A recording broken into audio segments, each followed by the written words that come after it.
আজ আপনাদের সামনে চৈতন্য চরিতামৃত পাঠ করে শ্রবণ করানোর চেষ্টা করছি। আপনারা শ্রবণ করুন, কৃপা করুন এবং ভিডিওটি যদি ভালো লাগে তাহলে একটি সাবস্ক্রাইব করে দেবেন। আজ শুক্রবার আপনাদের সামনে চৈতন্য চরিতামৃত পাঠ একান্তভাবে শুরু করব। আপনারা পাঠ শ্রবণ করুন এবং ভালো লেগে থাকলে একটি লাইক করবেন, শেয়ার করবেন, কমেন্ট করবেন, সাবস্ক্রাইব করে পাশে বেল আইকনটি অন করে সঙ্গে থাকবেন। হরি বল হরি, জয় রাধেশ্যাম। সত্যের নারায়ণ, ত্রেতায় রাম, দাপরে শ্রীকৃষ্ণ, কলিতে নিমাই। সত্যের নারায়ণ, ত্রেতায় রাম, দাপরে শ্রীকৃষ্ণ, কলিতে নিমাই। হরে কৃষ্ণ। অজ্ঞানতিমিরান্ধস্য জ্ঞানাঞ্জনশলাকয়া চক্ষুরুন্মিলিतं যেন তস্मै শ্রীগুরবে নমঃ।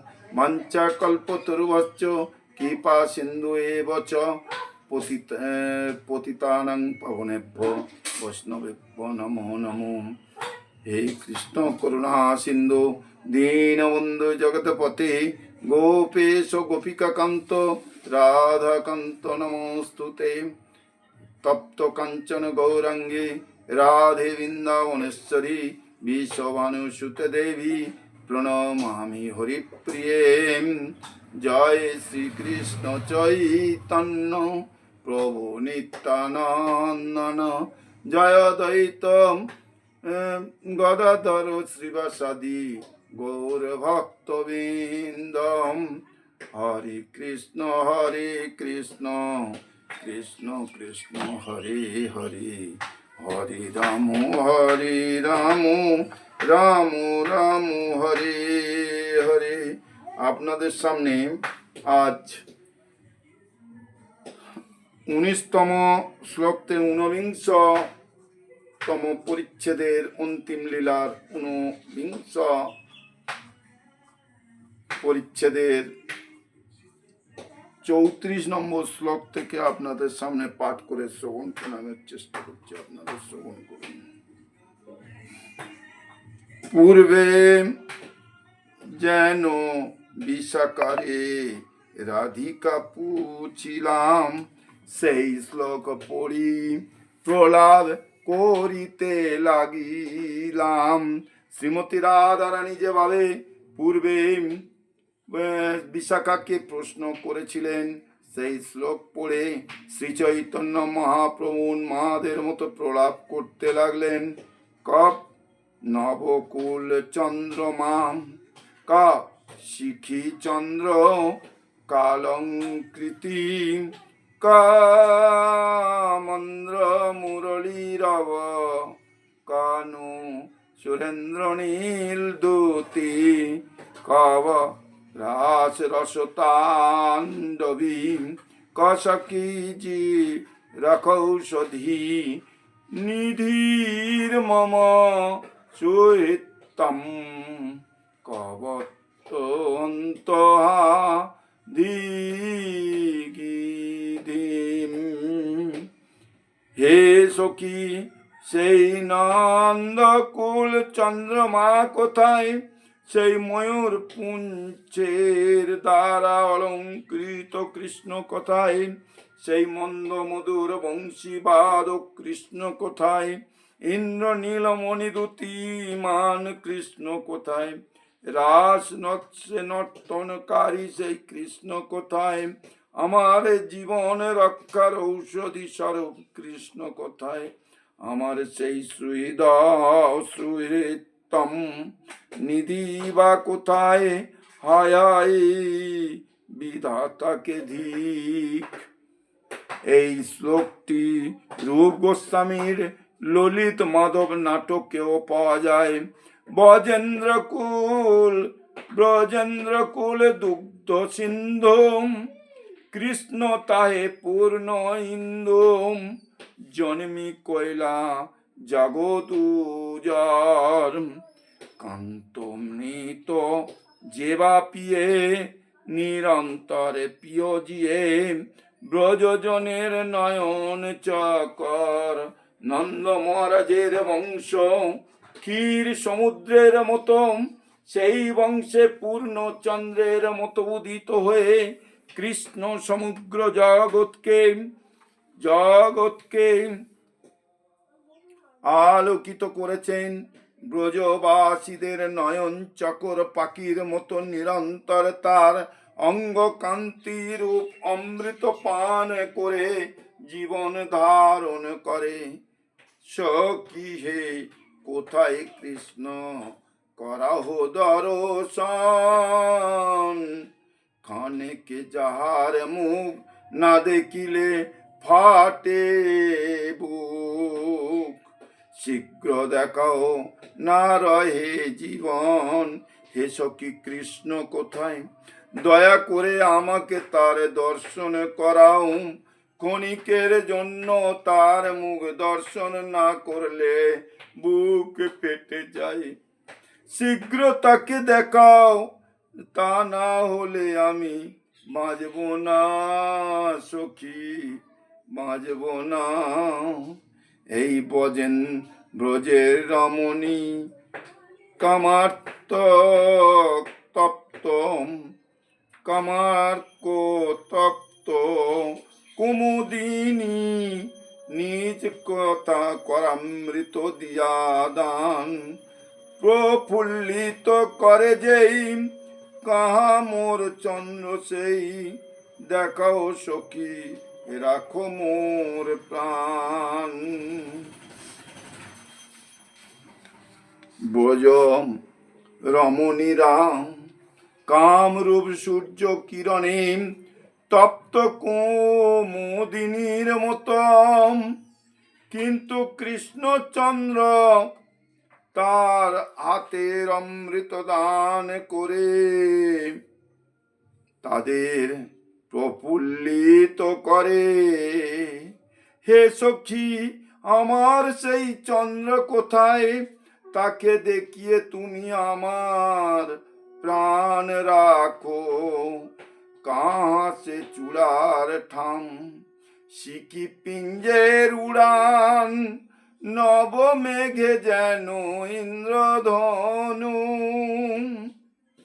পীতাম্বর তড়িদ্যুতি মুক্তামালা বকপাতি, নবাম্বোধ যিনি শ্যাম তনু। হে সখী নবীন মেঘের ইন্দ্রধনুর মতো ময়ূর পুঞ্জ শোভিত মুকুট কথায়, বিদ্যুতের দ্যুতি সমম্বিত পীদ বসন কোথায়, বক পাখির মতো তার মুক্তামালা কোথায়, জল ভরা নবীন মেঘের ঘন শ্যাম বর্ণকে পরাস্ত করা বা পরাস্তকারী শ্রীকৃষ্ণের শ্যাম তনু কোথায়। একবার যার নয়নে লাগে সদা তার হৃদয়ে জাগে, কৃষ্ণ তনু যেন আম্রয়াটাম। নারী মনে পৈশে হায়, যত্নে নাহি বাহিরায়, তনু নয়ে সে আকুলের কাঁটাম। শ্রীকৃষ্ণের সুন্দর অঙ্গ যদি একবারও কারোর চোখে লাগে, তাহলে তা চিরকাল তার হৃদয়ে লেগে থাকে। কৃষ্ণের দেহ যেন আমের কাঁঠার মতো, রমণীর মনে প্রবেশ করলে তা বহু যত্ন করেও আর বার করা যায় না। শ্রীকৃষ্ণের দেহ দেহ নয়, তা শ্যাকুলের কাঁটাম। যিনি তমাল দুতি ইন্দ্রনীল সমকান্তি, সে কান্তিতে জগৎ মাতায় সিংহার রস সার ছানি, তাতে চন্দ্র জ্যোৎস্নাসানি, জানি বিধি নিরমিলাতায়।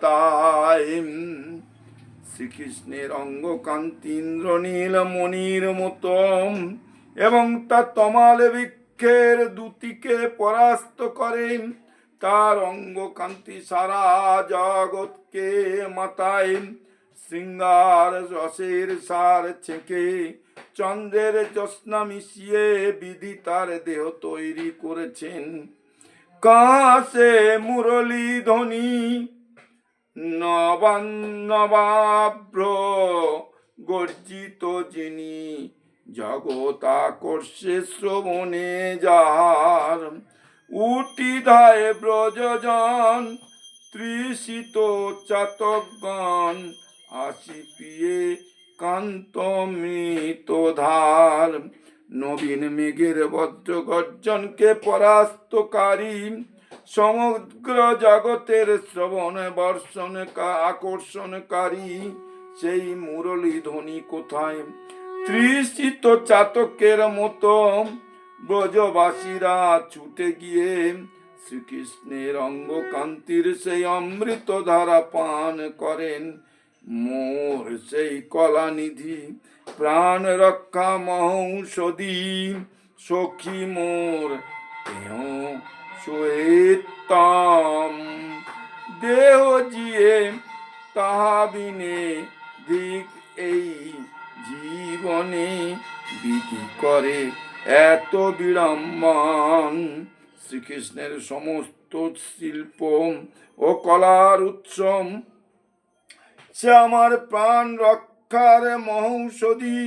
হে সখী, আমার সেই সুহিতম কৃষ্ণ বিনা যে আমার এই দেহ বেঁচে রয়েছে, তাই জীবনকে বিধি আমাকে এত বিড়ম্বনা করছেন। যে জন জিতে নাহি চায়, তারে কেন জিয়ায়? বিধিপতি উঠে ক্রোধ শোক, বিধিপতি উঠে ক্রোধ শোক।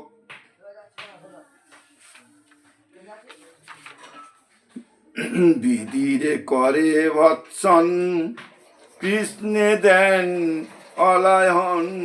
পড়ি ভাগবতের এক শ্লোক, বিধির প্রতি চোখ মিশ্রিত ক্রোধ। কাজ করে তিনি বললেন, যে বাঁচাতে চায় না তাকে কেন বিধি বাঁচিয়ে রাখে? এইভাবে বিধিকে ভৎসনা করে শ্রী চৈতন্য মহাপ্রভু তারপর শ্রীমদ্ ভাগবতের একটি শ্লোক পড়ে কৃষ্ণের প্রতি অভিযোগ করলেন।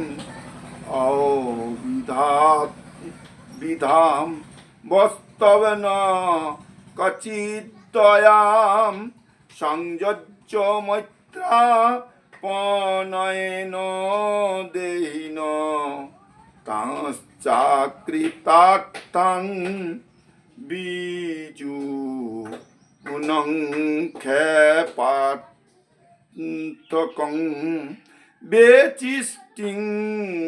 বেচিষ্টিতাং তে হর্বকচেষ্টিতাং যথাম। হে বিধাতাম, তোমার দয়া নেই? মৈত্রী ও প্রণয়ের দ্বারা জীবনের সংযোগ ঘটিয়ে অকৃতার্থ অবস্থাতেই তাদের পুনরায় পৃথক করে দাও। তোমার এই রকম কার্যকলাপ নির্বোধ শিশুর খেলার মতো। এই শ্লোকটি শ্রীমদ্ ভাগবত থেকে উদ্ধৃত। অক্রূর বলরামের সঙ্গে শ্রীকৃষ্ণ যখন বৃন্দাবনে ছেড়ে মথুরায় গমন করেন, তখন ব্রজ গোপিকারা এইভাবে বিলাপ করেন। তারা আক্ষেপ করেছিলেন যে বিধাতা কৃষ্ণ বলরামের সঙ্গে মৈত্রী ও প্রণয় সহকারে তাদের মিলন ঘটিয়ে পুনরায় তাদের থেকে বিচ্ছিন্ন করে দিয়েছে। না জানিস প্রেম মর্ম, ব্যর্থ করিস পরিশ্রম। তোর চেষ্টা বালক সমান, তোর যদি লাগ পাইয়ে তবে তোরে শিক্ষা দিয়ে এমন যেন না করি বিধান। বিধাতা তুই প্রেমের মর্ম জানিস না, এবং তাই তোর সমস্ত পরিশ্রমেই বৃথাম। তোর কার্যকলাপ একটি নির্বোধ বালকের মতো। আমরা যদি তোকে ধরতে পারতাম, তাহলে তোকে এমন শিক্ষা দিতাম যাতে আর কখনো তুই এরকম বিধান না করিস। ওরে বিধি, তুই বড়ই নিঠুর। অন্য অন্য দুর্লভ জন প্রেমে করায়া সম্মিলন অকৃতার্থন কেনে করিস দূর। হে বিধি, তুই বড়ই নিষ্ঠুর। কেননা যাদের পরস্পরের মিলন দুর্লভ, প্রেমের দ্বারা তাদের মিলন করিয়ে অকৃত কার্য অবস্থায় তাদের পরস্পরের থেকে দূরে সরে নিয়ে যান। ওরে বিধি অকরুণ দেখায়া বিনে কৃষ্ণানন নেত্রমন লবাইলা মোর। ক্ষণেকে করিতে পান কাড়িলি না অন্য স্থান। পাবে কইলি দত্তয় অপহার। ওরে বিধি, তুই বড়ই অকরুণ। শ্রীকৃষ্ণের সুন্দর মুখ দেখিয়ে তুই আমার নেত্র মনকে লোভাতুর করেছিলি, কিন্তু ক্ষণিকের জন্য সেই অমৃত পান করতে না পেরে না করতে তুই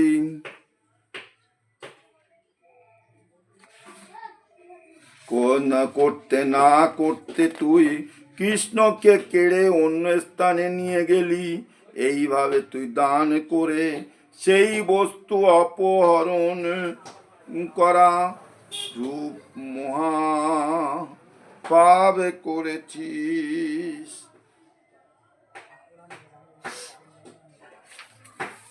অক্রূর করে তোমার দোষ, আমায় কেনে করো রোষ। ইয়া যদি কহ দুরাচার, তুই অক্রূর মূর্তি ধরি কৃষ্ণ নীলি চুরি করি। অন্যের নহে ওইছে ব্যবহার। হে দুরাচার বিধি, তুই যদি বলিস তোর দোস্ত অক্রূর করেছে, আমার প্রতি কেন রোজ প্রকাশ করছ? তাহলে আমি বলো, তুই অক্রূর মূর্তি ধরে কৃষ্ণকে চুরি করে নিয়ে গেছিস। অন্য আর কেউ এরকম ব্যবহার করতে পারে না। আপনার কর্ম দোষ, তোরে কি বা করি রোষ। তয় ময় সম্বন্ধ বিদুর, যে আমার প্রাণনাথ একত্র রহি যার সাথ, সেই কৃষ্ণ হইলা নিঠুর। এটি আমার ওই কর্মদোষ। কেন আমি অনর্থ তোর প্রতি রোষ প্রকাশ করছি? তোর আর আমার সম্পর্ক তো অনেক দূরের, কিন্তু আমার প্রাণনাথ যে কৃষ্ণ, যার সঙ্গে আমি সব সময় একসঙ্গে থাকি, সেই কৃষ্ণই আমার প্রতি এত নিষ্ঠুর হলো।